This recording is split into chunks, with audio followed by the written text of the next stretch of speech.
Hello folks, today I'd like to try out something completely different, at least compared to my usual preferences in games, which are mainly shooters.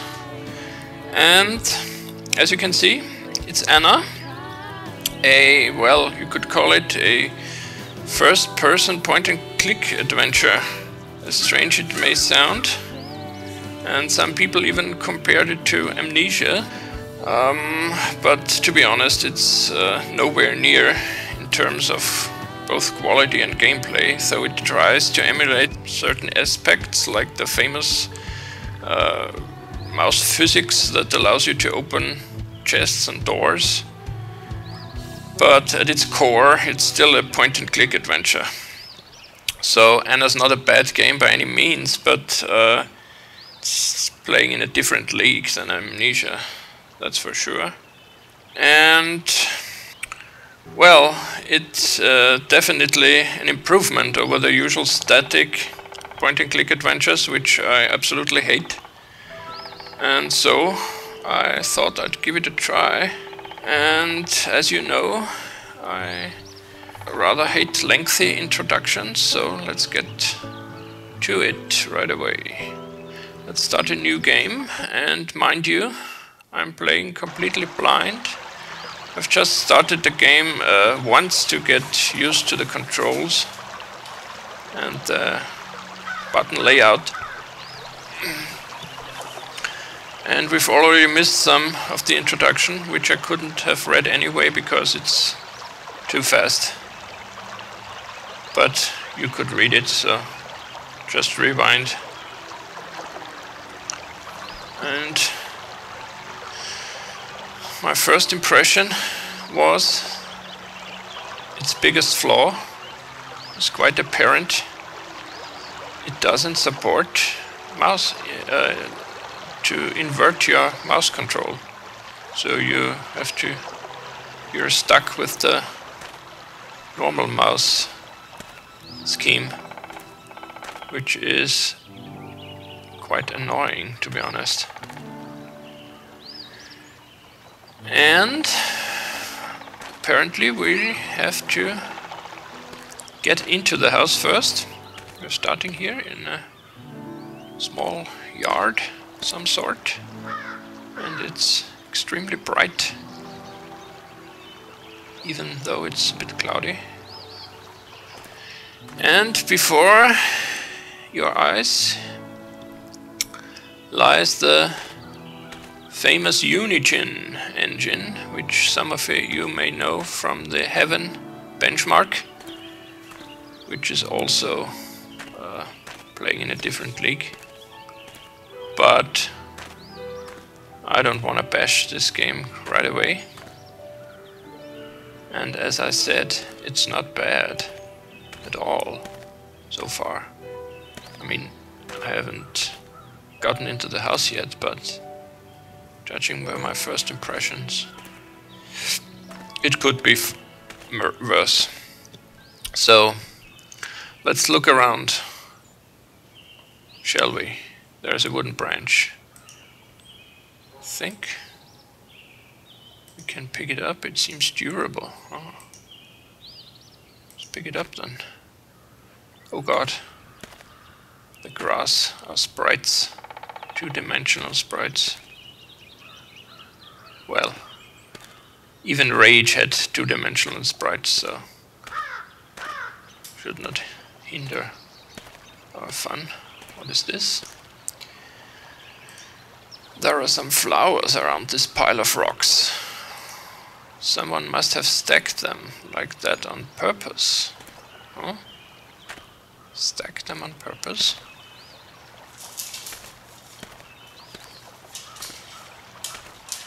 I think they meant let them grow there, or planted them on purpose, but they do not look like they have been stacked. They are still planted in the ground. So what's this? The water is dark and murky. In contrast to here, the water is pristine and inviting.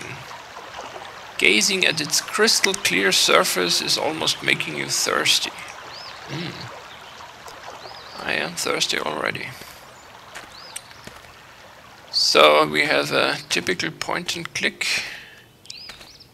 and we make use of that. This could be useful for chasing away small animals.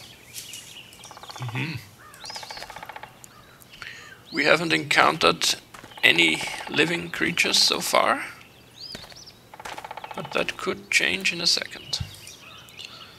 What's that? In years past, the locals would have used it to light a fire.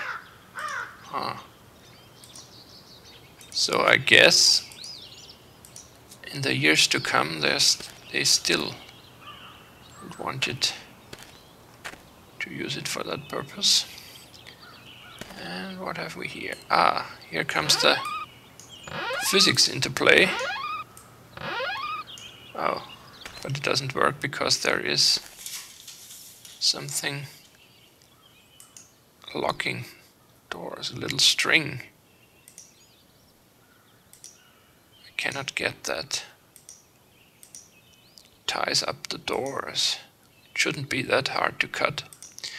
And I've noticed that we have an inventory key. I checked the button layout and came across the I button, and we have a cigarette lighter, a closable hunting knife, which isn't closed, oddly enough, in our pants. Maybe we already cut our balls off, but that's another topic for another day. We have an empty canteen, a trotter, a mobile phone, a wooden branch, a pebble, dried pine cone, 2 of them, and that's it. So we can't carry too much, so maybe we should be conservative in what we pick up. But it is my experience that in point-and-click adventures you should pick up everything that's pickable. What did it say? This could be useful for chasing. Okay, it's the same rock. Well, we haven't tried entering the house yet. It's the main door to the sawmill. It's shut. Okay, let's open it. It won't budge. Damn. So far, so bad. Looks like we have to find a way in an alternate route, maybe. The window is firmly bolted shut. There's no way to pass through here. Should mention this game is made by a small Italian developer. And so far they have left quite a good impression. I've never encountered a game made by an Italian developer before. So if that's an indicator, they are doing good. This window is also bolted shut. What would we have? A wooden branch. How could we use a wooden branch? No, we have a knife, so let's first cut this. We should be able to cut this. No way? Damn. Did I click it on the... No, I think I missed. See? You have to be very precise in this game.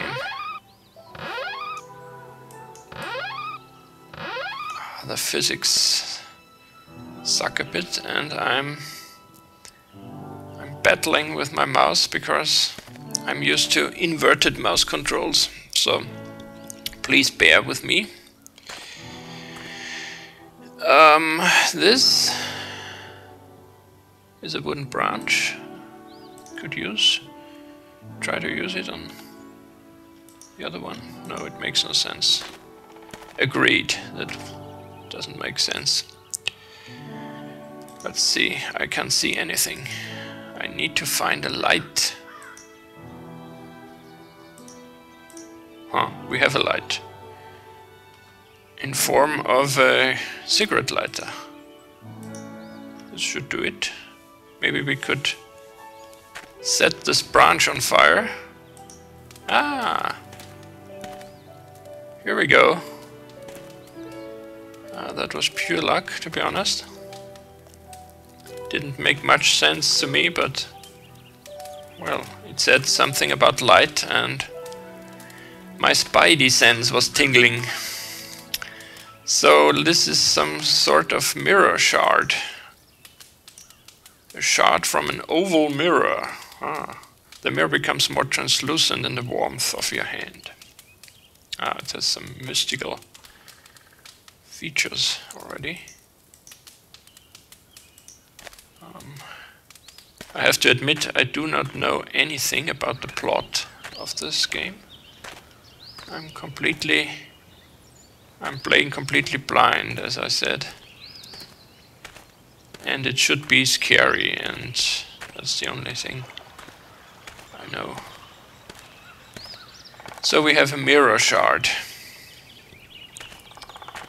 And we have a branch picked up. Everything else we already had when we got here. So let's look around first, so that we can say we have checked everything.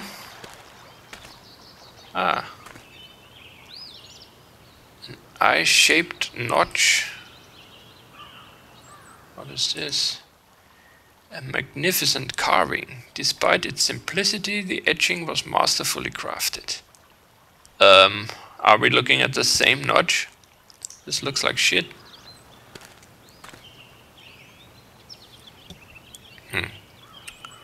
Well, it has the same shape of something we already have in our inventory, I guess. At least a piece of it. So let's see. Maybe we can put it in there. Yeah. Guess so. That's the only thing that made sense to put the shard in. But obviously we are missing one piece of it. And then the door will open, hopefully. And other things that are interactable, only flowers. The pile of rocks. Maybe we could use the branch to lift the pile of rocks. No way? Damn. And this is a mud pond. So if we have clear pristine water here and muddy water here, we need to clean it up a bit. Because if you can see what I can see here, I see something underneath those grass roots or dirt in the water. And I guess we have to clean it somehow. So let's use the wooden branch on the mud. Damn. Bummer.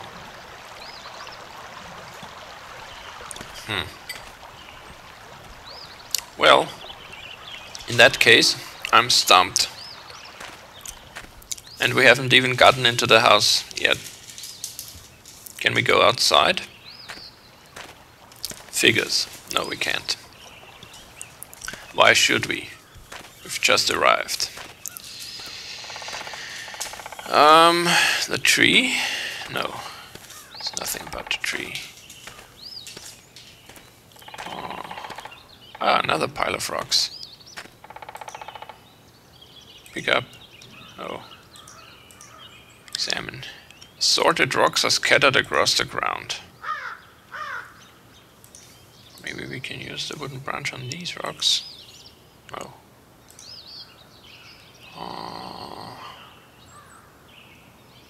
Maybe we can light one of those pine cones on fire? No? Of course not.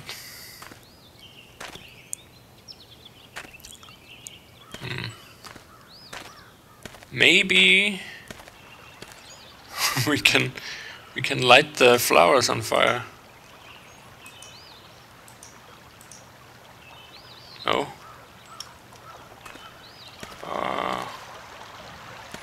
There has to be a way to clean up this muddy pond here, because I can see the second piece of the shard is down there.